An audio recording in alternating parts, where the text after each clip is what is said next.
Hello everyone, मैं हूं पूजा श्रीवास्तव और स्वागत करती हूं आप सभी का आपके अपने यूट्यूब चैनल शिक्षा डायरी पर। फ्रेंड्स, आज की वीडियो सीटेट दिसंबर 2023 का नोटिफिकेशन कब तक आएगा और एग्जाम डेट कब कंडक्ट कराया जाएगा, इस पर हम चर्चा करेंगे। बाकी जो भी सीटेट दिसंबर 2023 का एग्जाम अटेम्प्ट करने वाले या फिर पिछली बार जो सीटेट का एग्जाम दिए हैं उसमें अगर आपका 2-3 नंबर से क्वालिफाई होने से रुक गया है तो आपको कुछ टिप्स फॉलो करनी है जिससे आप अच्छे मार्क्स गेन कर सकते हैं। क्या स्ट्रेटेजी फॉलो करनी है, वो सारी बातें हम इस वीडियो में डिस्कस करने वाले हैं, तो प्लीज़ आप वीडियो को लास्ट तक जरूर देखिएगा।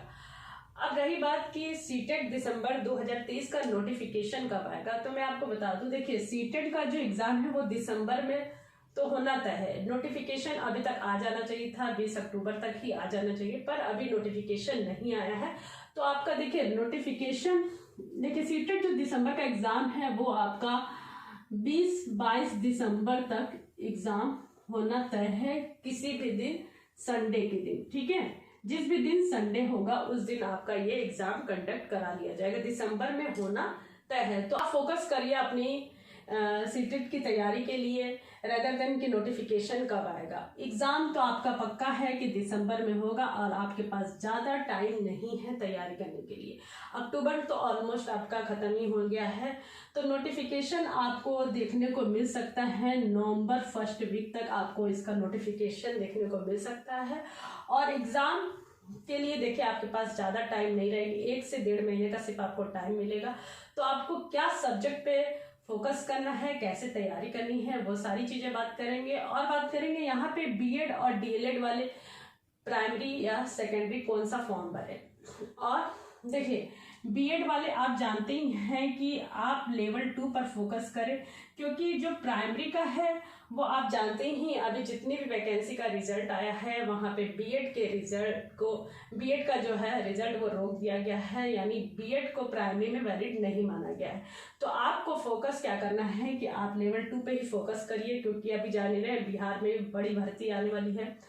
तो अब लेवल 2 में लोगों को डाउट होता है कि एसएसटी ले या फिर मैथ साइंस ले, कौन सा सब्जेक्ट, ये ग्रेजुएशन पे आपका डिपेंड रहता है। अगर आपका ग्रेजुएशन, ध्यान से सुनिएगा, अगर आपका ग्रेजुएशन बीए या बीकॉम है तो आपको पेपर 2 में एसएसटी का चुनाव करना है, ठीक है। बीकॉम और बीए वाले आप एसएसटी का ही चुनाव करेंगे। और मैथ साइंस किसको लेना है, जिनका बीएससी या बायो से है या मैथ से है, साइंस से है, उनको आप मैथ साइंस का पेपर 2 में आपको चुनाव करना है, ठीक है। और डीएलएड वाले यहाँ पे आप लेवल 1 और लेवल 2 दोनों का ही एग्जाम दे सकते हैं। आपके लिए भी वही है कि ग्रेजुएशन पे ही ये सब्जेक्ट आपका डिपेंड करता है पेपर 2 का। तो मैथ साइंस जो भी बीएससी किए हुए हैं बायो या मैथ से, उनको क्या लेना है, ऐसे मैथ साइंस का चुनाव करना है। बाकी एसएसटी कौन लेगा, वो जो भी ग्रेजुएशन में बीए या बीकॉम किया होगा वो एसएसटी का चुनाव करेगा। ये भी कंफ्यूजन होता है, कई लोग फॉर्म फिल करते टाइम में ये भी गलतियां कर देते हैं।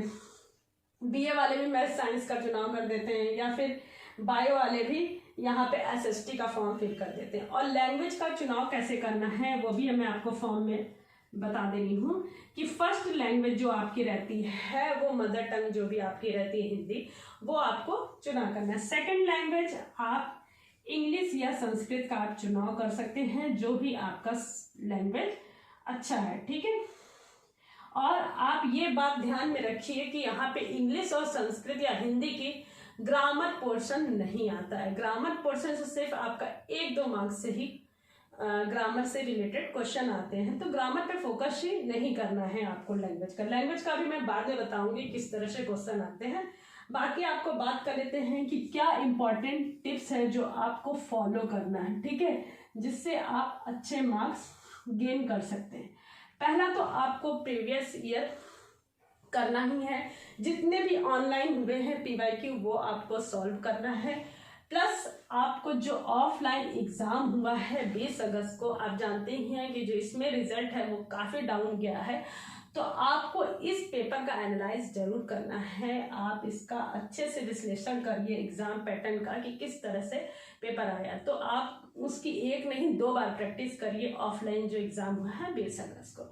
इसके बाद आपको टाइम मैनेजमेंट का खासकर ख्याल रखना है कि आप जब प्रीवियस ईयर कर रहे हो एक बार आप एनालाइज अच्छे से कर लीजिए, उसके बाद आप टाइमर लगा के 2.5 घंटे का जो आपका पेपर होता है उस हिसाब से आप यहाँ पे क्वेश्चन पेपर सॉल्व करिए, क्योंकि जानते ही हैं आप पेपर जो है वो आपका ऑफलाइन हो गया है और आप जानते ही हैं कि जो इसका एग्जाम पैटर्न रहता है वो क्वेश्चन जो लेवल रहता है वो काफ़ी लेंदी रहता है, उसमें आपको पढ़ने में भी समय लगता है, बाकी जो 4 ऑप्शन देते हैं उसमें भी काफ़ी कंफ्यूजन रहता है, चारों जैसे लगते हैं कि सही है ऑप्शन, इस वजह से समय लगता है। तो टाइम मैनेजमेंट का खासकर ख्याल है, प्लस ऑफलाइन आपका ये पेपर है, अगर हल्का से भी आपने गोला एक बार सर्कल आपने फिल कर लिया तो उसको आप चेंज नहीं कर सकते, ये ऑनलाइन पेपर नहीं है, अब आपका ऑफलाइन होगा। बाकी आपको फोकस क्या करना है, फोकस आपको 3 सब्जेक्ट पे करना है, जिससे आपको 90 मार्क्स आपको मिल ही जाएंगे जो कि पासिंग मार्क्स है। सीडीपी सबसे अच्छा सब्जेक्ट और स्कोरिंग आपका यही है, क्योंकि अगर आपका सीटेट में सीडीपी सब्जेक्ट स्ट्रांग हो गया तो काफ़ी सब्जेक्ट में उससे हेल्प मिल जाती है। जैसे लैंग्वेज में जो पेडागोजी आती है 15-15 नंबर की, तो अगर सीडीपी आपका अच्छा है तो वो आप पेडागोजी भी आराम से सॉल्व कर लेंगे। ईवीएस जो आती है आपको वो आपको 3 to 5 की एनसीईआरटी पढ़नी है अच्छे से, ठीक है। बाकी जो मैथ्स है उसमें आपको बेसिक आना चाहिए 3 to 5 का, ठीक है। बेसिक अगर आपको अच्छे से आ रहा है तो आप आराम से पासिंग मार्क्स ला सकते हैं, ये 3 सब्जेक्ट आपको पास कर सकते हैं, ठीक है। और पेपर 2 के लिए भी जो मैथ साइंस या एसएसटी आती है वो आपको 6 to 8 की एनसीईआरटी पढ़नी है। अब मैं आपको लैंग्वेज के लिए बता दूं, और ये जो लैंग्वेज आती है आपकी 30 मार्क्स की, ठीक है, इसमें आपको मैं बता दूं, ये तो समझ लीजिए फ्री का नंबर है, अगर आप लैंग्वेज की सिर्फ प्रीवियस ईयर की प्रैक्टिस कर लेंगे तो भी आपको अच्छे मार्क्स मिल जाएंगे। इसमें देखिए 15 नंबर की पैसेज से क्वेश्चन आते हैं, 2 पैसेज रहते हैं, और 15 नंबर की आपकी पेडागोजी आती है, ठीक है। सेम ऐसे ही आपका सेकंड लैंग्वेज, ये आपका फर्स्ट लैंग्वेज रहेगा, ठीक है, और ये आपका सेकंड लैंग्वेज है। इसमें भी ऐसे ही रहेगा, 15 मार्क्स की आपकी पेडागोजी रहेगी और 15 मार्क्स का आपका वो पैसेज से क्वेश्चन है। 2 पैसेज होते हैं और 2 पैसेज इतने टफ भी नहीं होते हैं, काफ़ी इजी पैसेज होते हैं, तो आपका 15 नंबर तो पैसेज से ही मिल जाता है, बाकी 15 पेडागोजी रहती है। तो अगर आपका सीडीपी एक सब्जेक्ट अच्छा है तो आपको पेडागोजी करने में थोड़ा इजी होता है, ठीक है। तो ये आपको मस्ट है कि आप ऑफलाइन पेपर की प्रैक्टिस करिए, जो भी हाल में हुआ है 20 अगस्त को, और जितने भी ऑनलाइन पीवाईक्यू हैं उनको भी आप सॉल्व कर लीजिए। और आपके पास ज़्यादा समय नहीं मिलेगा सीटेट दिसंबर के लिए, आपका दिसंबर में एग्जाम होना तय है, आपको सिर्फ 1.5 महीने का ही समय मिलेगा, तो आप नोटिफिकेशन कब आएगा इसका वेट मत करें, आप अपनी तैयारी को बनाए रखिए। फिर तो फ्रेंड्स, इस वीडियो में आपको इतनी ही जानकारी देनी थी, बाकी नोटिफिकेशन जैसा ही आता है मैं आपको इस चैनल के थ्रू अपडेट कर दूंगी।